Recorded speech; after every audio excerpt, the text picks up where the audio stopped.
saya akan menjelaskan tentang metode AHP, Analytical Hierarchy Process.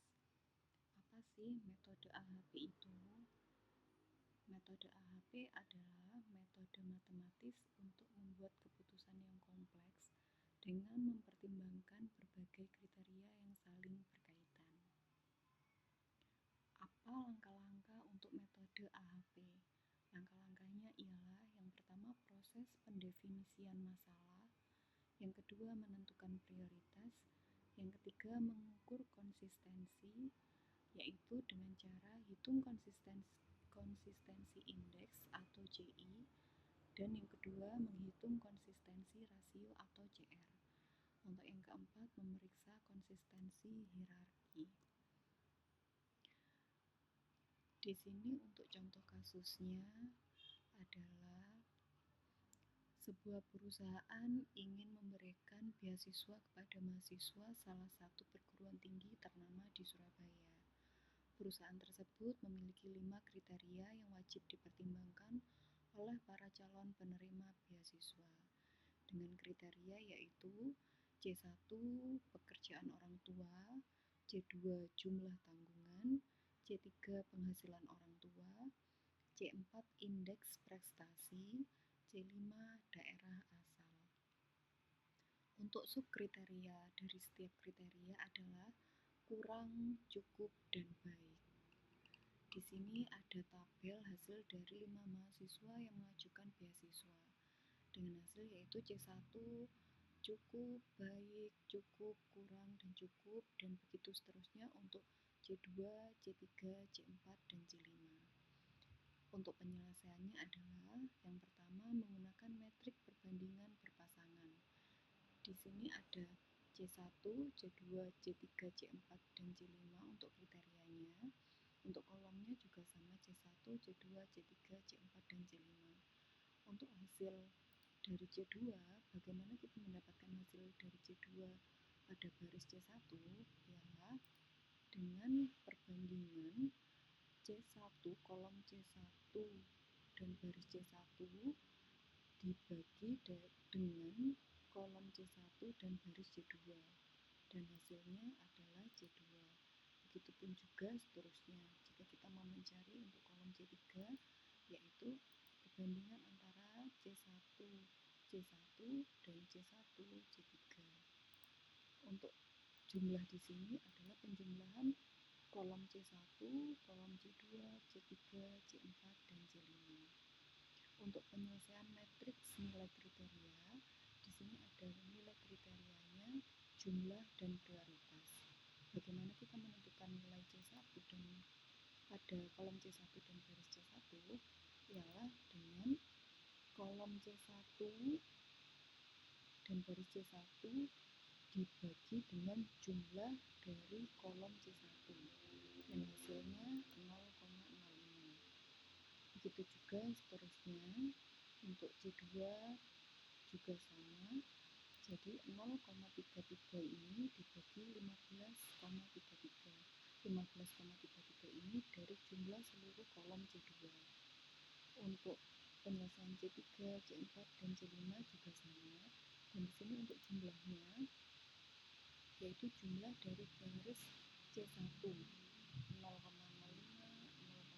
0,02, 0,04, dan 0,08 ketemunya jumlah di sini.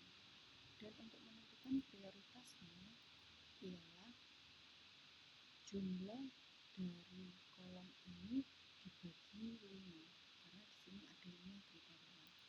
Jadi ketemunya prioritasnya di sini. Dan untuk menentukan matriks penjumlahan setiap barisnya di sini adalah dari matriks perbandingan berpasangan dikalikan dengan hasil matriks nilai kriteria akan ketemu untuk matriks penjumlahan setiap barisnya. Begitu berlaku untuk semua kriteria, dan untuk jumlahnya ini adalah jumlah dari seluruh kriteria di sini. Untuk menghitung rasio konsistensinya, di sini ketemu jumlah per baris. Jumlah per baris di sini adalah jumlah ini, matriks penjumlahan C2, C3, C4, dan C5. Dan untuk prioritasnya dari matriks nilai kriteria di sini ada prioritas, dan untuk hasilnya adalah dari penjumlahan jumlah berbaris dan prioritas. Maka dari sini bisa ditentukan untuk jumlahnya adalah 17,60. Jumlahnya ini dari jumlah kolom hasil. Kolom hasilnya ini ya teman-teman. Dan untuk jumlah kriterianya ada 5. Untuk menghitung nilai maksimalnya adalah jumlah ini dibagi jumlah kriteria. Untuk nilai CI-nya adalah nilai maksimal. Maksimalnya ini dikurangi jumlah kriteria dan dibagi jumlah kriteria.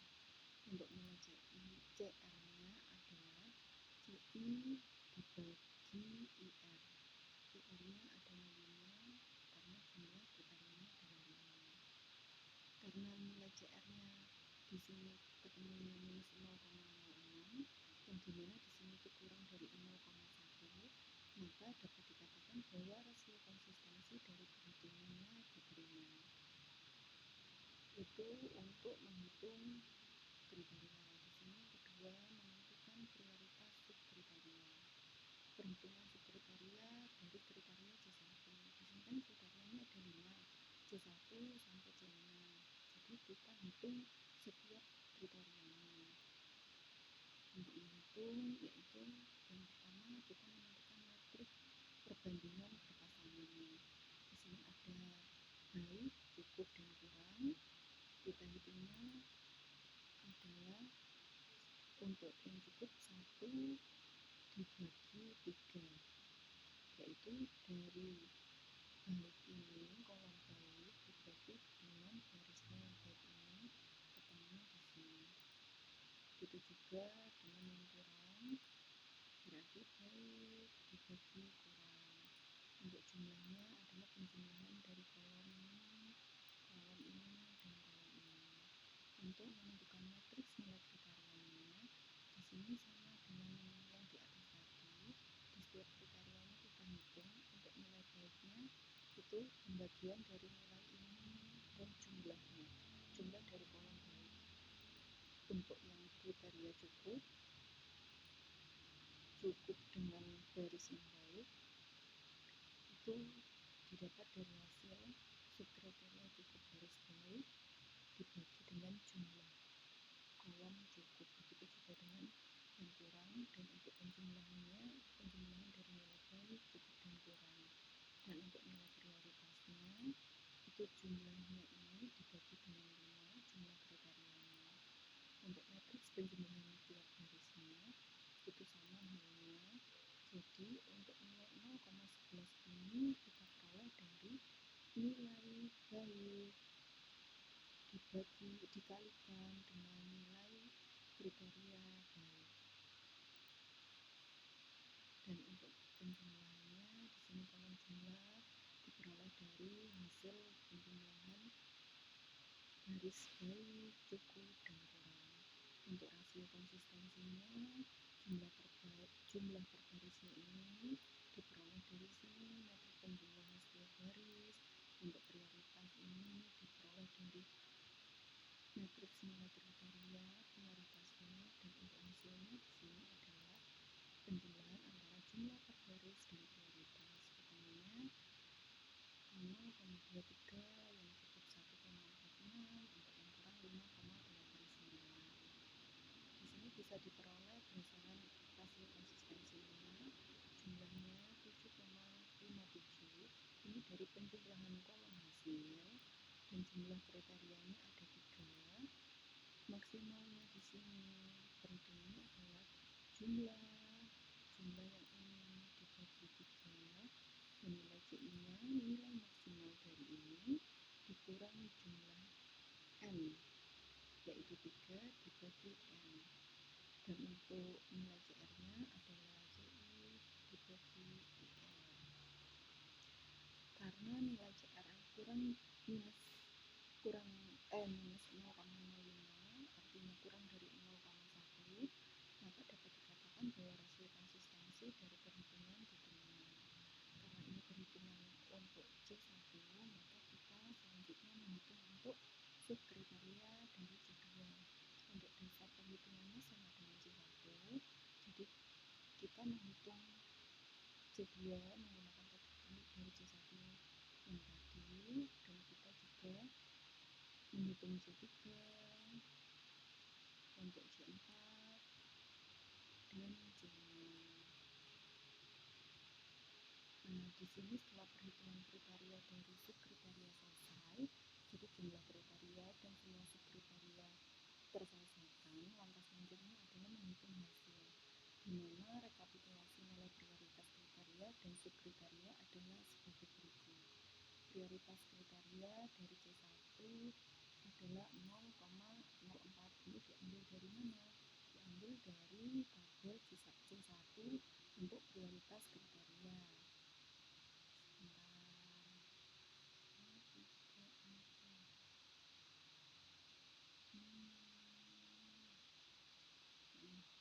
Diperoleh dari C1 prioritas.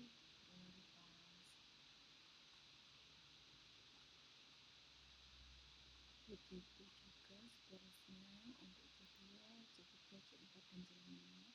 Untuk prioritas subkriteria, C1 kriteria baik itu diambilkan dari data tabel hasil yang di atas, dan dari semua berdasarkan penilaian dan hasil prioritas masing-masing kriteria, maka dapat dihitung sebagai berikut. Kriteria C1 dari mahasiswa pertama itu diperoleh dari perkalian antara C1 kriteria pertama dan hasil yang cukup. Begitu juga seterusnya untuk C2, kriteria C3, C4, dan C5. Jadi total di sini adalah penjumlahan dari setiap kriteria yang ada pada mahasiswa 1. Begitu juga mahasiswa 2, 3, 4, dan 5. Dari hasil perhitungannya ini, kita bisa menentukan nilai mahasiswa yang tertinggi adalah M5 0,388, M4 M3, M2, dan M1.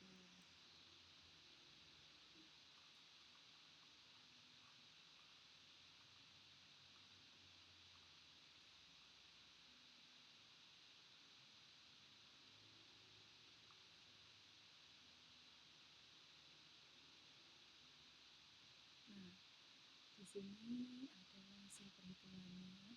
Berarti dengan kata lain bahwa mahasiswa yang berhak menerima beasiswa dari perusahaan adalah M5, M4, dan M3 karena nilai tertinggi adalah ketiga mahasiswa tersebut. Ini adalah contoh penyelesaian menggunakan metode